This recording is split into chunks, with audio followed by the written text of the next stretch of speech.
There are fighter jets that define an era, and then there are fighter jets that change it. In the late Cold War, when superpowers raced to dominate the skies, one machine emerged that carried the weight of a nation's pride, fear, and military ambition. A jet built not merely to fight, but to challenge the very idea of air superiority. This is the Sukhoi Su-27, the flanker.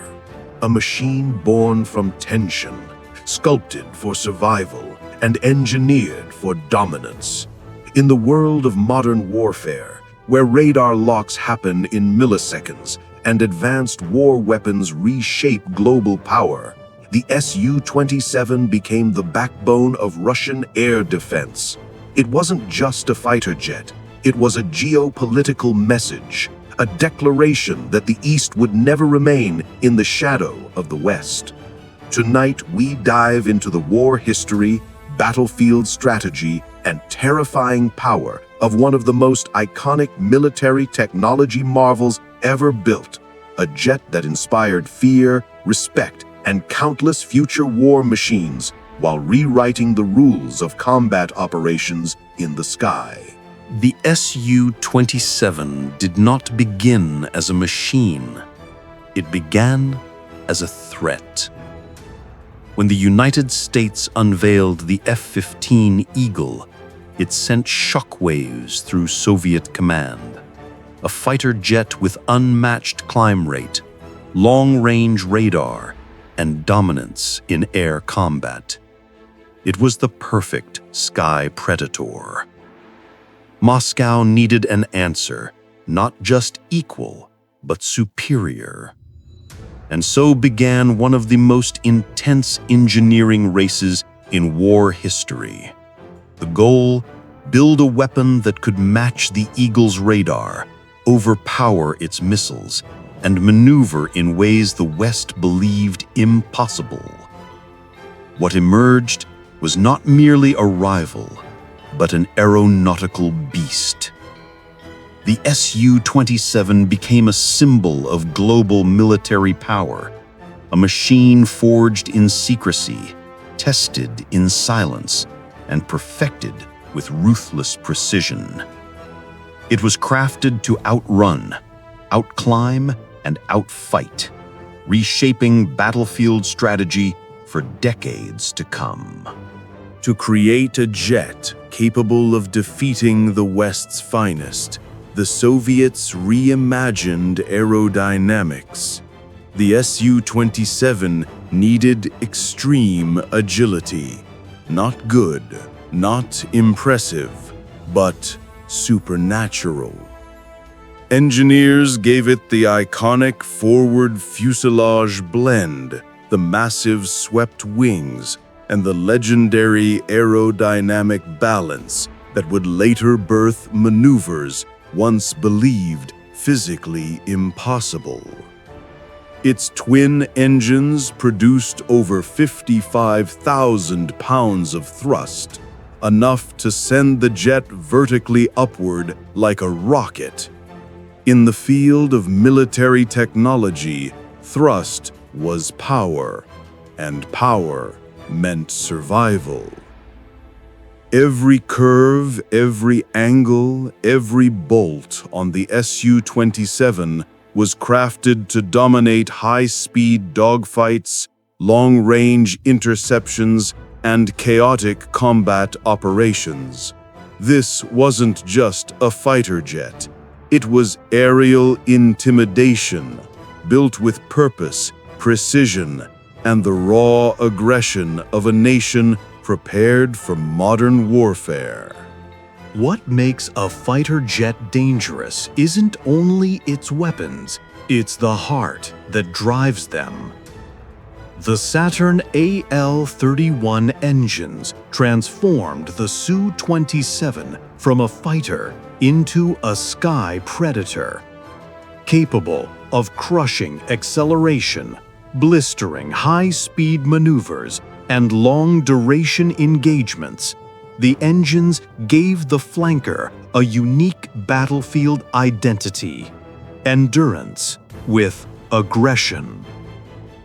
In an era where defense systems, missiles, and drones evolved constantly, the ability to sprint, evade, and strike with unpredictable motion is priceless.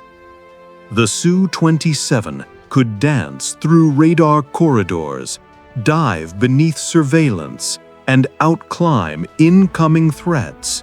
Its engines didn't just provide power, they provided battlefield strategy.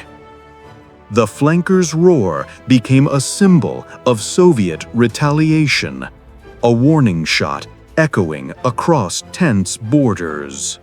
There are maneuvers, and then there are miracles.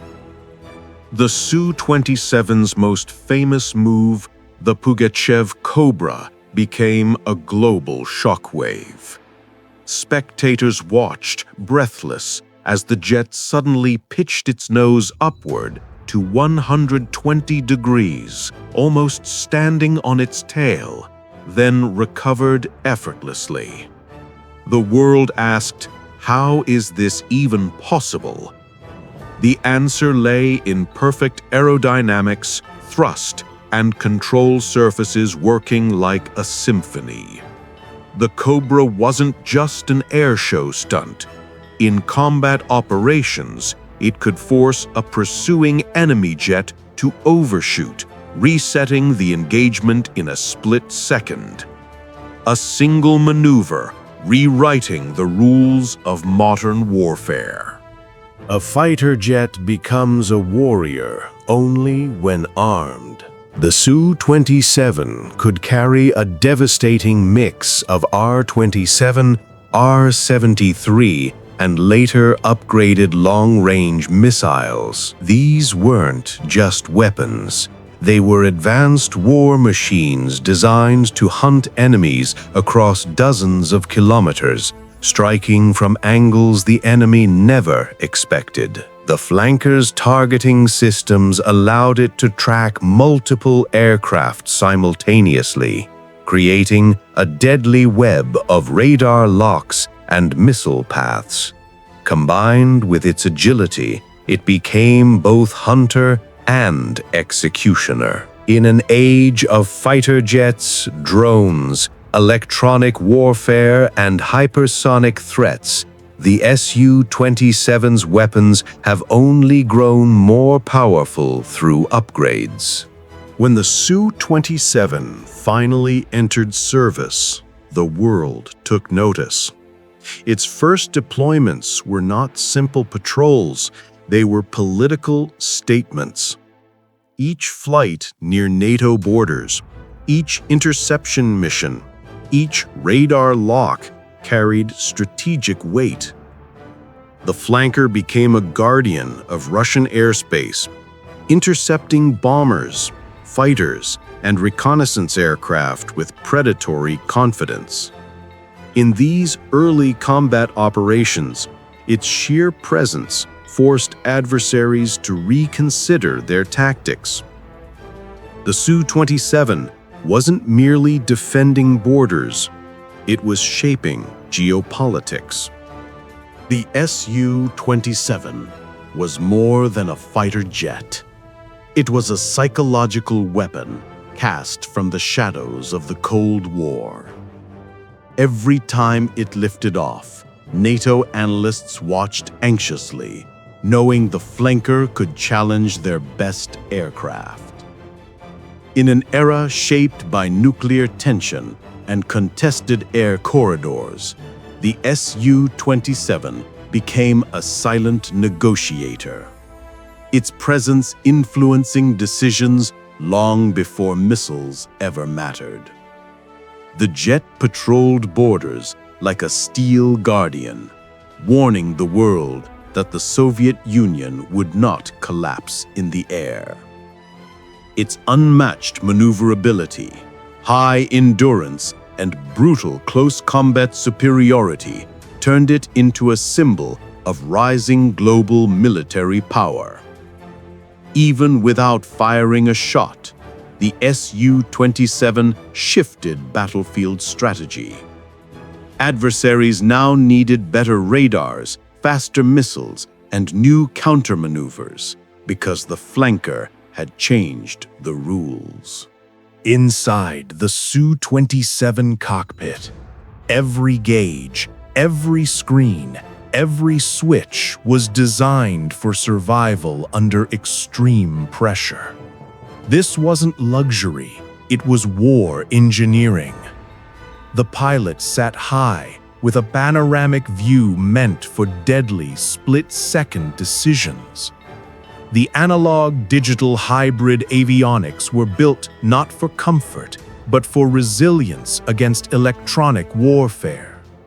In the chaos of modern warfare, when drones jam signals and enemy radars saturate the sky, reliability becomes a weapon. The cockpit was a place where fear and focus met. The place where one wrong calculation meant falling from the clouds at Mach speed. What for Su-27 pilots, trained to endure brutal G-forces and unpredictable missions, it was home. Some jets rely on missiles, others on stealth. But the Su-27 was born for the brutal art of dogfighting, where two machines dance at death's edge. With its gigantic wings, explosive thrust, and high angle of attack control, the flanker dominated close-range fights. This was its realm, the turning fight, the merge, the heart-pounding final loop. Its agility forced Western pilots to rethink their combat operations. Against the flanker, the safe distance disappeared. The comfort zone evaporated. Because once you entered the Su-27's airspace, escape became nearly impossible. This wasn't designed by accident. It was designed with intent. To create a jet that didn't just chase enemies, it trapped them. While the S-27 excelled in close-range combat, its true strategic purpose was long-range interception. With massive fuel capacity and powerful radar, it could hunt intruding aircraft across vast borders, reaching farther than most fighters of its era. This ability reshaped defense systems in Eastern Europe and Asia. Nations equipped with the S-27 no longer simply reacted, they deterred. They warned adversaries that deep-range penetration would come at a lethal cost. In the chessboard of battlefield strategy, range is influence, and influence means power. The Su-27 did not stay within Russia's borders. It spread across Asia, Africa, and Eastern Europe, becoming a cornerstone of global military power. Countries like China, Vietnam, and Ethiopia adopted the flanker, each incorporating it into their own battlefield strategy. For some nations, it became the ultimate deterrent. For others, it was a symbol of sovereignty, their ticket into the world of advanced air forces. Wherever it went, the jet changed air doctrines. It forced alliances to evolve, adversaries to adapt, and regional conflicts to rethink the skies. The Su-27 became more than an aircraft. It became a blueprint for future war machines. When China acquired the S-27, it didn't stop at flying it. It learned from it, studied it, rebuilt it. The result was the birth of China's own flanker lineage, strengthening its rise as a global military power. The partnership transformed the region's modern warfare landscape, giving China high-performance fighter jet technology that accelerated its aviation evolution. The S-27 wasn't just an export, it was a catalyst, a spark that ignited China's fighter jet revolution, one that now challenges the world's most advanced air forces. The world changed, and so did the Su-27. New radars, digital avionics, advanced missiles, data links, infrared search systems, each upgrade sharpened the blade. In a world of stealth fighters, drones, and cyber warfare, the flanker didn't fade away, it evolved. From the Su-30 to the Su-35, the flanker family became a living organism, growing stronger, deadlier, smarter. These upgrades turned the Su-27 lineage into one of the longest-serving advanced war weapons on Earth. For decades, the Su-27 stood in readiness. But eventually, it saw combat. In Ethiopia, Eritrea, Su-27s clashed with MiG-29s in intense dogfights, proving the flankers' lethal agility and power. Pilots described the Su-27 as alive, reacting with instinct where other jets struggled. These engagements shaped combat operations around the world. The flanker wasn't just a theoretical threat, it was a proven predator. And every nation watching took notes. The Su-27 didn't just shape battles, it shaped entire Air Force doctrines. Nations restructured formations, tactics, and training around the flanker's strengths. Its presence forced adversaries to adopt beyond visual range strategies, develop stronger missiles, and invest in superior radars. The jet influenced both sides of the war equation: offense and defense, threat and response. Few aircraft in war history have had this level of impact.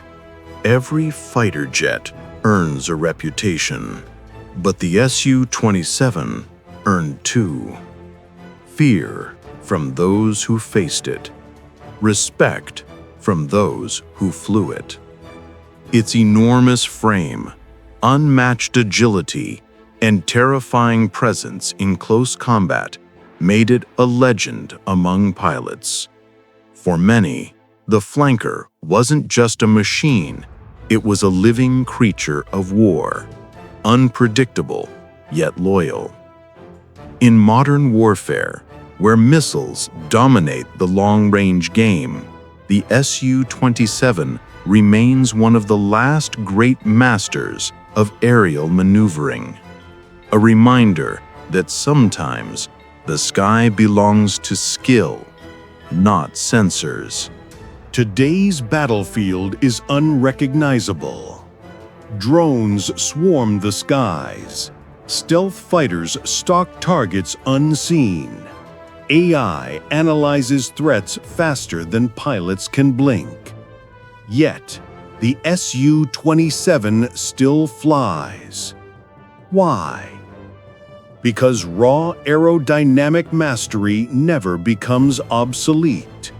Because nations still rely on speed, maneuverability, and range to defend their skies. In the age of digital military technology, the flanker remains a physical beast of metal, fire, and fury, still capable of challenging modern threats when supported by upgraded defense systems. The world evolved, and the Su-27 adapted. What comes next for the Su-27? Some say retirement. Others say evolution. The truth lies somewhere in between. The flanker legacy continues in upgraded fighters that carry its DNA.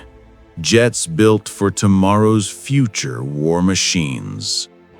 Its design influenced generations of aircraft, proving that certain shapes, certain engines, certain philosophies never die. As long as nations need powerful, reliable air dominance, the spirit of the Su-27 will remain in the skies, guiding the next era of military technology. For nearly half a century, the Su-27 has carved its legacy across the heavens. It was born from rivalry, shaped by tension, and perfected through fire. It defied the limits of aerodynamics, terrified opponents, inspired nations, and became one of the greatest fighter jets in war history. But its story is more than technology, more than steel and engines. The Su-27 represents a moment in time, a reminder of when human skill met raw power, and the sky itself became a battlefield. And now, as new future war machines rise and militaries turn to stealth, AI, and drones, one question remains. When the world finally leaves behind the era of dogfights, will the sky ever witness a legend like the Su-27 again?